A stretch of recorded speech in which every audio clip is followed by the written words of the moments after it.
A esta hora de la mañana damos la bienvenida y agradecemos por estar con nosotros a la economista Ana Patricia Muñoz. Primera vez en los micrófonos de Huancavilca 830M. Ella es analista económico y obviamente pues tiene mucha experiencia en la investigación y el análisis económico. Obviamente ha laborado en instituciones prestigiosas y esta mañana la hemos invitado para que nos comente un poco, nos analice varias propuestas, opciones y, por qué no decir, expectativas económicas que el gobierno del señor Guillermo Lasso ha planteado y estaría enviando a la Asamblea Nacional para que ésta apruebe estos cambios, estas modificaciones, por ejemplo, en la ley de régimen tributario, que indudablemente pues se convierte en una herramienta considerable en la práctica de la política fiscal. La ley del régimen tributario, indudablemente, y su código es una herramienta de la política fiscal.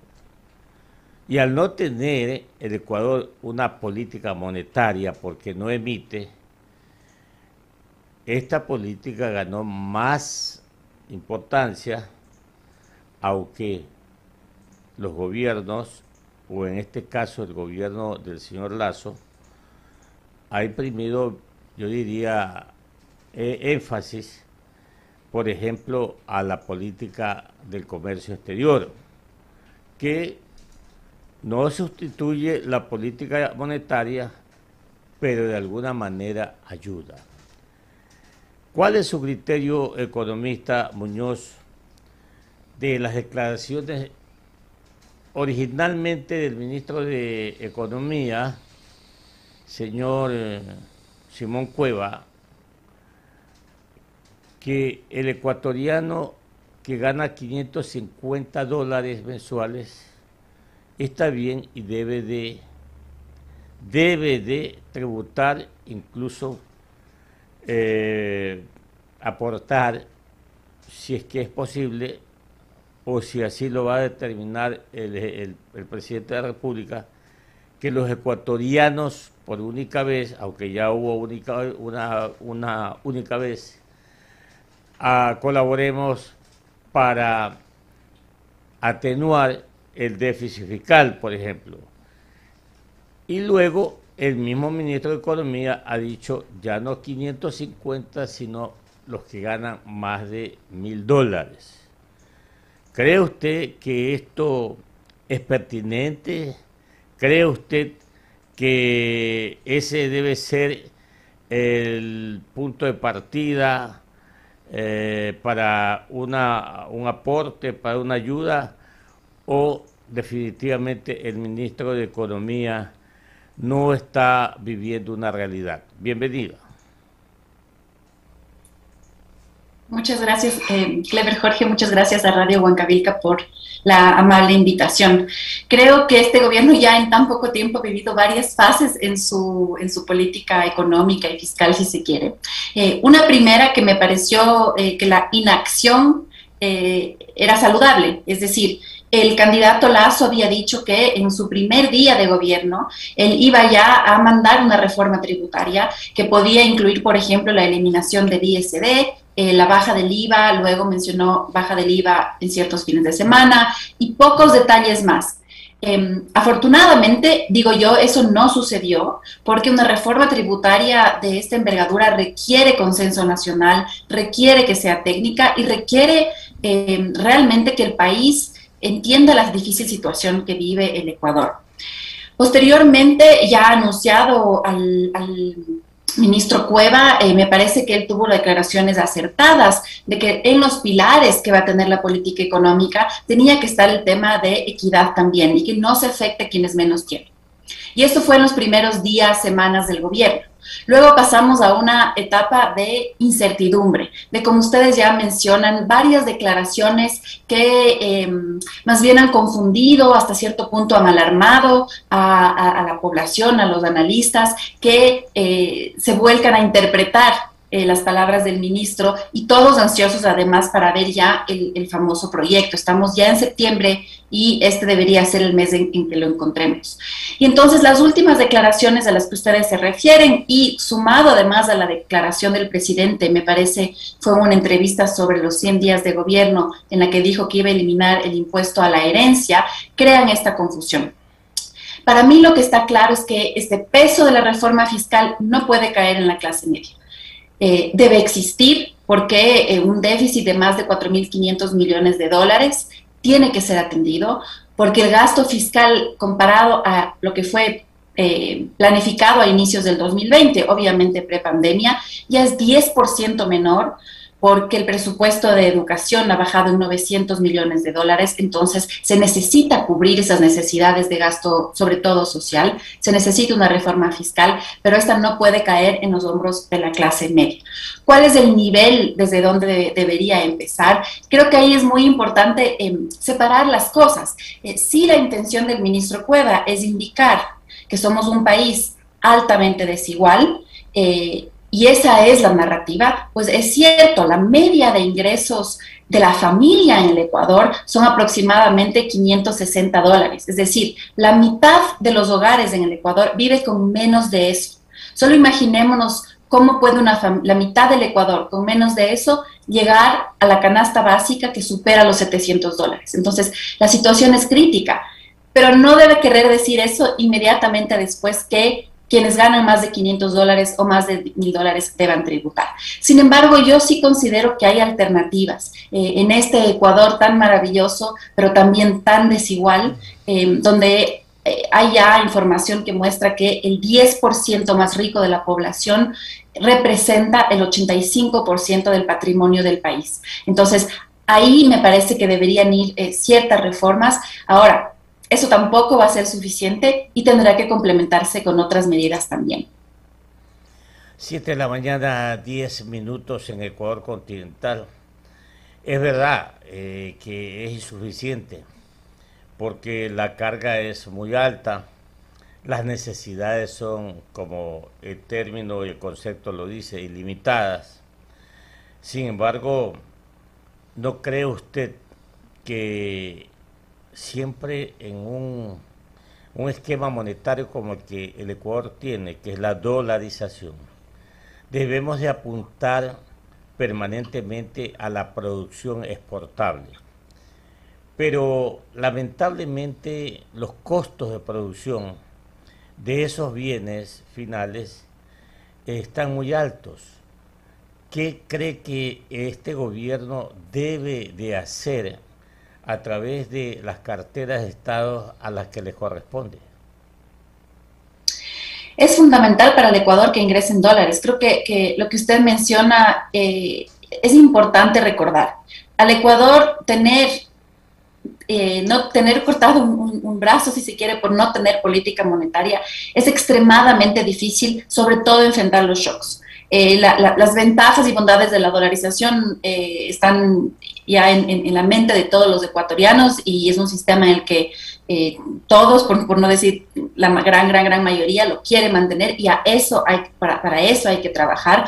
Pero en términos prácticos sí implica menos maniobra. De hecho, los informes del Banco Mundial y de la CEPAL muestran que el Ecuador fue, luego de México, el país que menos medidas de mitigación tomó para las poblaciones vulnerables dentro de la pandemia. Hay un gráfico muy interesante del Banco Mundial donde muestra lo que hubiera pasado sin las medidas de mitigación y las personas que se beneficiaron por medidas de mitigación. Ustedes pueden ver en comparación que va 3% sin mitigación, 98% con mitigación y así sucesivamente hasta que llega al Ecuador, que es el país de los más bajos, donde prácticamente no se hizo un gran cambio y en parte es porque no tenemos política monetaria. No es exclusivamente por esta razón. También en política fiscal estamos un poco atados de manos porque ya veníamos arrastrando problemas, pero también creo que es importante aquí tener decisiones creativas, aunque difíciles, para paliar la crisis.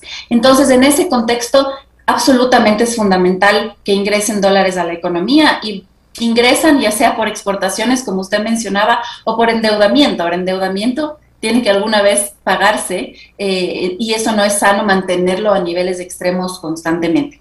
Entonces sí, es muy importante que el Ecuador mejore su productividad.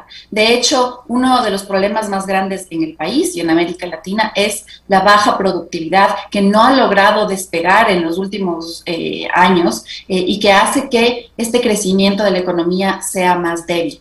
Sin embargo, me parece inadecuado solo concentrarse en ese aspecto, porque se podría desatender las demandas sociales, económicas, internas, que son fundamentales, especialmente en este momento que no hemos salido de la crisis. Creo que vale recordar que si bien ya pasamos el año en el que el Ecuador decreció en más del 7% y este año tendremos, según las últimas estimaciones, un crecimiento del 3%, no hemos sobrepasado la crisis, la tasa de pobreza sigue incrementando, ha llegado a más del 49% en zonas rurales. Y entonces, esos cambios en la producción y en la competitividad y en las exportaciones son muy saludables en el mediano y largo plazo y hay que tomar medidas, sobre todo que el Ecuador sea un país estable, que sea un país donde el capital humano produzca con mejores rendimientos, y al mismo tiempo no hay que olvidar los otros aspectos que son urgentes. 7 de la mañana, 15 minutos, dialogando aquí en Huancavelica 8:30 AM en su programa Contrapunto con la economista Ana Patricia Muñoz, analista económica. Como todos sabemos, o por lo menos los que andamos informados en lo que se refiere a la economía, cuando las economías están deprimidas, indudablemente lo que hay que buscar es cómo bajar los costos y cómo bajar los impuestos. Hace unos 2 días, 3 días, escuché a un analista económico decir que era importante subir el IVA del 12 al 14%. Y yo mejor tuve que apagar la radio, el aparato receptor, porque me puedo contagiar, porque no me parece una economía deprimida que busca una reactivación, aumentar impuestos. ¿Cuál es su lectura al respecto, economista? Sobre los impuestos en general y el IVA en particular, como usted sabe, la carta de intención que ahora está ya por cambiarse con el Fondo Monetario Internacional sí incluía una sugerencia de que se suban 2 o 3 puntos en el IVA, y ahí estoy de acuerdo en que además se suele pensar o se lo ha visto siempre al impuesto al valor agregado como impuesto regresivo. ¿Y qué quiere decir esto? Es que todos pagan por igual sin considerar el nivel económico o el nivel social en el que se viva o las condiciones de las familias, porque se lo paga en el momento de comprar algo. Entonces, en ese sentido, ese impuesto ha sido considerado como regresivo y quizás el que menos se debería tocar si es que estamos en estas circunstancias. Ahora, lo que hay que decir es que el Ecuador tiene el IVA más bajo de toda América Latina, me parece exceptuando Paraguay. Hay países en que lo tienen en el 17, 15, 18%, y entonces entiendo yo que ahí se vea una fuente además rápida de generación de ingresos porque el IVA se lo paga inmediatamente, a diferencia de las declaraciones del impuesto a la renta y otros impuestos. Creo que el IVA, la subida del IVA ya está fuera de la mesa por varias razones, incluidas las que usted menciona, pero también porque el presidente Lasso dijo que más allá de subirlo quería bajar, porque políticamente es algo que no va a pasar la Asamblea. Hay muchos partidos políticos, si no todos, que han mencionado que eso no va a suceder. Ahora, hay que ser realistas, si esto no sucede, son más de, me parece, 1.200 millones de dólares que hubiera significado estos puntos. ¿Qué se va a hacer como alternativa? Y estoy de acuerdo con usted que tenemos que ver el momento en el que estamos, es decir, no se puede analizar solo en el abstracto, y en el momento en el que estamos, efectivamente, es todavía una demanda que está muy contraída y que no se la puede afectar más. Entonces, ahí hay que apuntar a soluciones que no impidan aún más a los consumidores que vayan al mercado y reactiven la economía. Y ahí nosotros desde Grupo Faro hemos estado ya pre-pandemia, estado publicando informes sobre lo que se denomina gastos tributarios, es decir, lo que deja de percibir el fisco por exenciones, exoneraciones, deducciones. Y esto es aproximadamente 5.600 millones de dólares al 2019, que son los últimos datos disponibles. No quiere decir con esto que eliminemos todas esas deducciones, exenciones y deducciones y con eso se soluciona el problema. No quiero decir eso porque en estas están incluidas, por ejemplo, los productos básicos que no pagan IVA. Entonces, mal se haría en hacer una política ahí sí completamente regresiva. Sin embargo, por ejemplo, en las deducciones de gastos personales, eso significó más de 400 millones de dólares. Y estas deducciones de gastos personales benefician en un 85% al 10% que tiene más ingresos en la población. Entonces, yo creo que revisar de forma transparente cómo está funcionando estos gastos tributarios es un primer paso ineludible. Por último, para decir que no realmente está cumpliendo sus objetivos y no se los va a cambiar, pero ahí termino. En el último informe de gastos tributarios de Grupo Faro, nosotros hicimos una lista de los gastos tributarios, es decir, lo que deja de percibir el fisco, que beneficiaban a menos de 20 beneficiarios, menos de 20 empresas, por decirlo así, y le costaban al fisco más de $1 millón. Y ahí tenemos la lista. Hay uno, por ejemplo, que representa más de 120 millones y tiene menos de 20, tiene 11 compañías que se beneficiarían.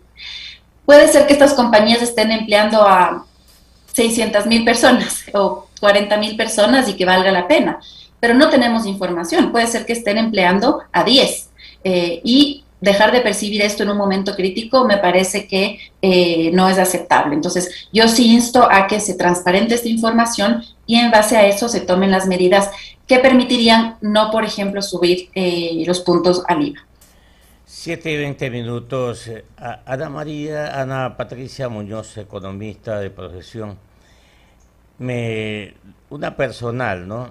Me dice que usted ha sido vicepresidente junior en el Federal Reserve de Boston.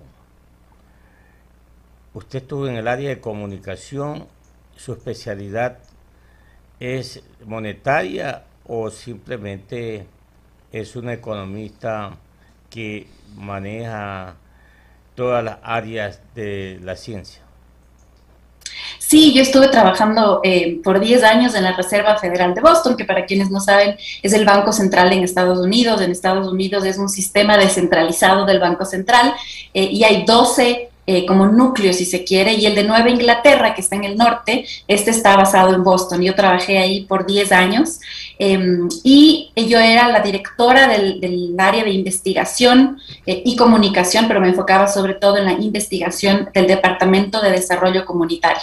Ahí sí yo llegué a ser vicepresidenta asociada y yo dirigía el equipo que trabajaba en temas sobre todo de justamente qué políticas públicas se deben hacer para mejorar las condiciones de vida de los ecuatorianos, en ese momento las poblaciones vulnerables en Estados Unidos. Regresé al Ecuador y en Grupo Faro, digo yo, estoy haciendo lo mismo, investigación para mejorar las políticas públicas. Entonces, yo estuve un tiempo en el Departamento de Investigación de la Reserva Federal, donde efectivamente contribuía para estudios, algunos relacionados a política monetaria, pero mi especialización es en economía del desarrollo y en políticas públicas. Tengo que darle el paso a mi compañero, al licenciado Jorge Escobar, pero si usted me puede contestar esta pregunta en 2 minutos, le agradecería. ¿Cuál es su opinión de la emisión monetaria que ha dispuesto el Federal Reserve o el Banco Central de los Estados Unidos en estos últimos tiempos, que es una inmensidad de dinero?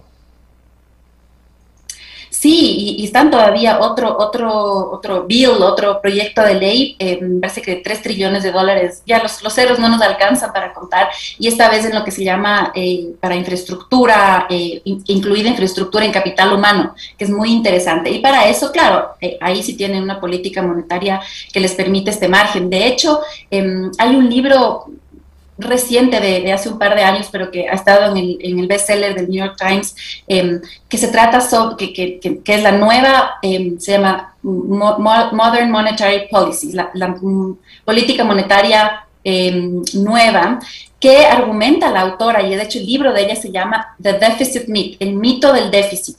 Y ella argumenta que en países como Estados Unidos y como Inglaterra es un mito que los déficits tienen que alarmarnos o cubrirse, que es mucho más importante lograr cubrir educación gratis, salud gratis, que como sabemos en Estados Unidos no se cubren, sobre todo en temas de salud, realmente es precario el sistema. Y entonces ella argumenta que más de enfocarnos en cuán grande es el déficit o no, y cuánto seguimos imprimiendo y utilizando la política monetaria expansiva, ella dice hay que enfocarnos sí en la inflación.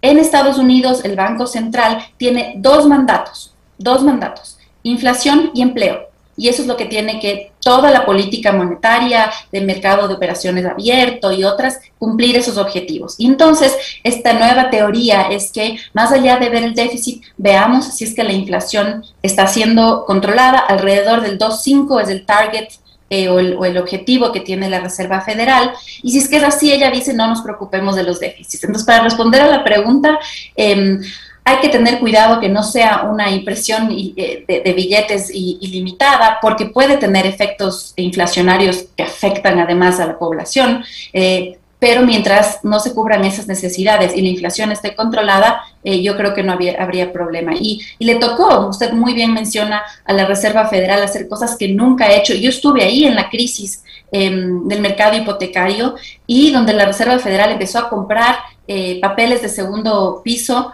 para volver a mover el mercado hipotecario, cosa que nunca había hecho el Banco Central.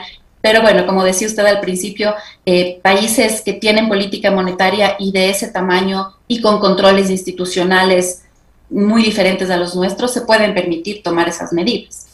Solamente una precisión. El nivel de endeudamiento de los Estados Unidos superó hace algún rato el 100%. Me parece que van como el 127 en relación al Producto Interno Bruto. Allá no se habla de eso. Allá no se habla. Paradójicamente no se habla. En nuestras economías se habla. Por ejemplo, todos los días acá repetimos que el Ecuador está endeudado en el 63, en el 65% en relación al PIB. Y en todas las economías latinoamericanas se habla de esto. Pero en los Estados Unidos, como se dice comúnmente, no le paran bola a esa situación. Mi compañero licenciado Jorge Escobar tiene inquietudes para usted, economista Patricia Muñoz. ¿Cómo le va, economista? Un placer saludarla. Usted exponía todos los argumentos en torno a un eventual ajuste a las exenciones tributarias a nivel empresarial o de los deducibles, que son aquellos valores que permiten bajar el pago del impuesto a la renta para quienes ganan más de 930, 950 dólares en el Ecuador, que ya deben de pagar ese impuesto anual.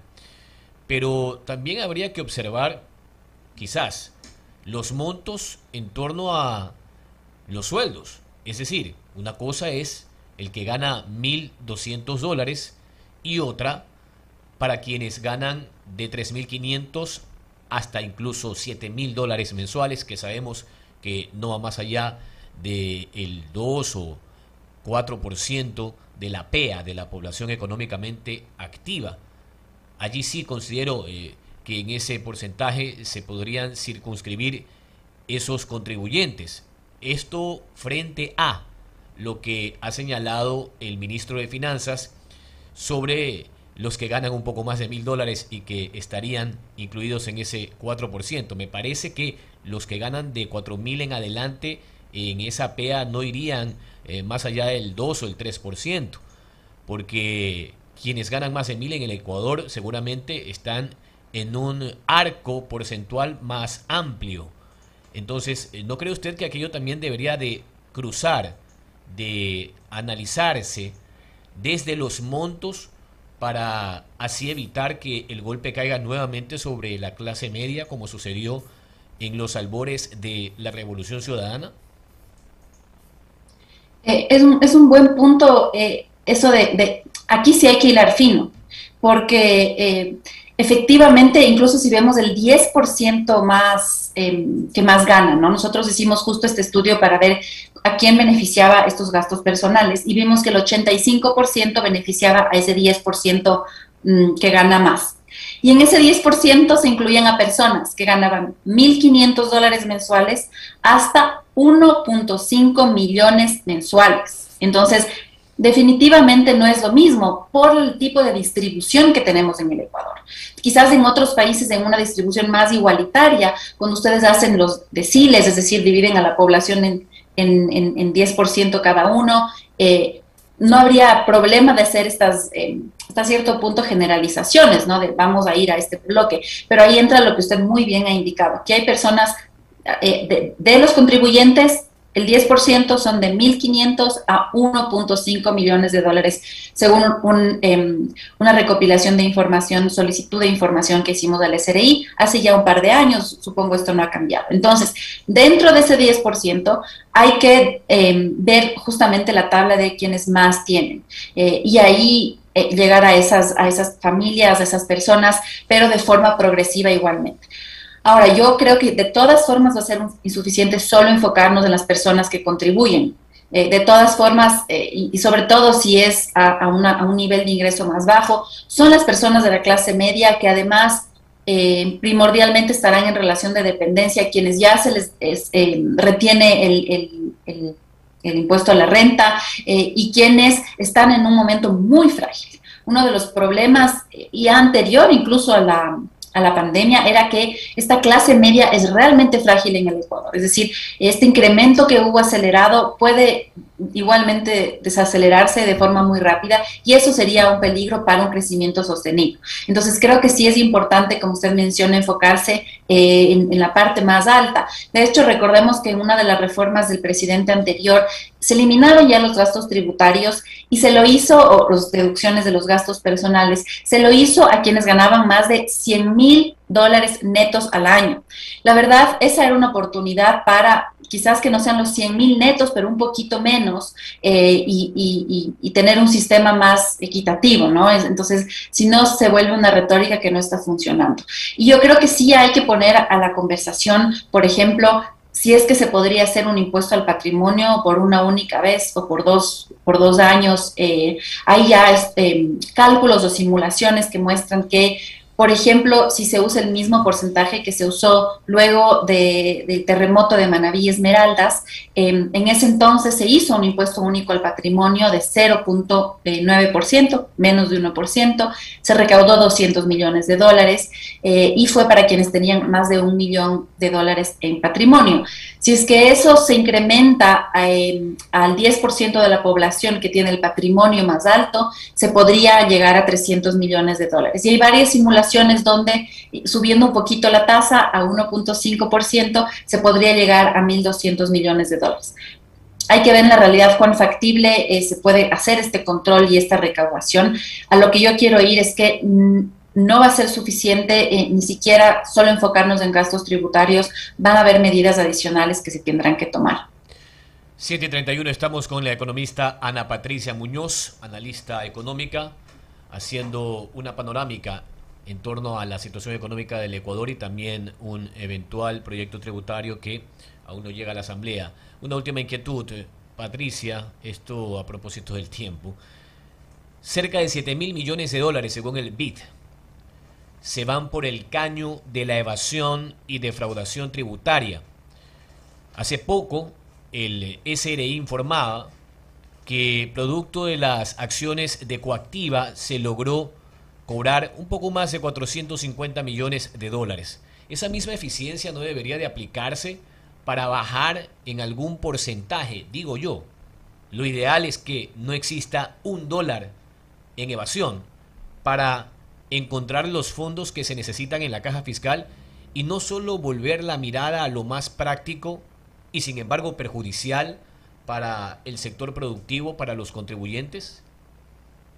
Esto es fundamental, y no solo en lo práctico y justamente para mejorar la recaudación o para ponerse al día con las evasiones tributarias que ya están ahí y que son dramáticas en América Latina, y como usted menciona también, también hay estudios de la CEPAL que van por esa misma vía en el Ecuador.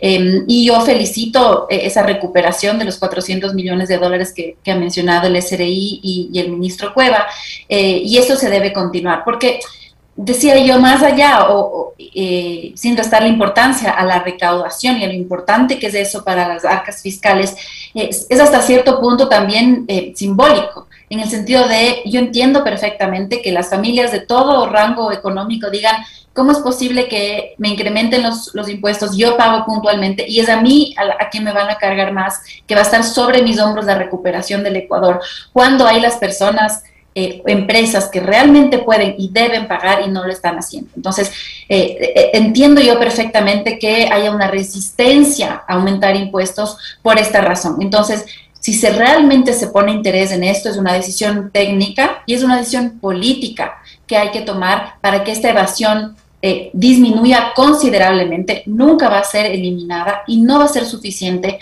para cubrir los problemas que tiene el Ecuador ahora, pero es absolutamente necesaria. Por un lado eso, y por otro lado, licenciado, es fundamental el uso adecuado de los recursos, porque ese es el otro argumento completamente entendible de por qué voy a pagar más si no recibo nada del Estado o si todo se va en corrupción, y eso daña el espíritu que tenemos que tener de Ecuador para cambiar las cosas, para mejorar y para solventar la crisis. 7 de la mañana, 34 minutos. Le agregaría, ¿no? Le agregaría esto de el control o darle calidad al gasto. Sí. No solamente administrar bien los recursos, o puede ser implícito esto, pero la calidad del gasto es importantísima. Economista, presente usted su grupo Faro. ¿A qué se dedica el grupo Faro? Con mucho gusto y totalmente de acuerdo sobre la calidad del gasto, es fundamental, gracias por puntualizarlo. Grupo Faro es un centro de investigación y acción que busca generar evidencia para incidir en la política pública, y también implementamos medidas y acciones y proyectos innovadores justamente para poder experimentar qué cosas funcionan mejor y elevarlas ojalá a la política pública. Y en ese mismo sentido trabajamos en investigaciones en varias áreas, sobre todo en el área de educación, en el área económica y fiscal, en el área de democracia, transparencia y ciudadanía activa, y en el área de desarrollo sostenible. Así que con mucho gusto, siempre dispuestos a enviar nuestras publicaciones, nuestros análisis. Creemos que es fundamental que la política pública esté basada en evidencia, y este grupo de jóvenes profesionales del Grupo Faro trabaja todos los días para eso, para un Ecuador más equitativo, más sostenible, más justo, y que tome decisiones basadas en investigación. Y el Grupo Faro entonces dice que las metas del crecimiento van a ser el 3% en este año. No hemos hecho nuestras propias proyecciones, pero efectivamente las proyecciones más recientes del Banco Central recogen esa cifra, que son un poquito mejores a las del 2.7 que se habían anunciado hace algunos meses. Bueno, economista, qué gusto haber conversado con usted esta mañana en los micrófonos de Huancabilca 830M, y espero que le vaya bien, que siga adelante. Usted es una persona muy experimentada, con muchas vivencias en la materia de ciencia económica y experiencias, ¿no? Qué buena cosa. Nos sentimos muy bien porque una mujer ecuatoriana haya pasado las fronteras y haya llegado al Banco Central de los Estados Unidos. No es muy fácil. La felicitamos, le deseamos éxito, que le vaya muy bien. Gracias. Muchísimas gracias, un gusto conversar con ustedes. Un buen día.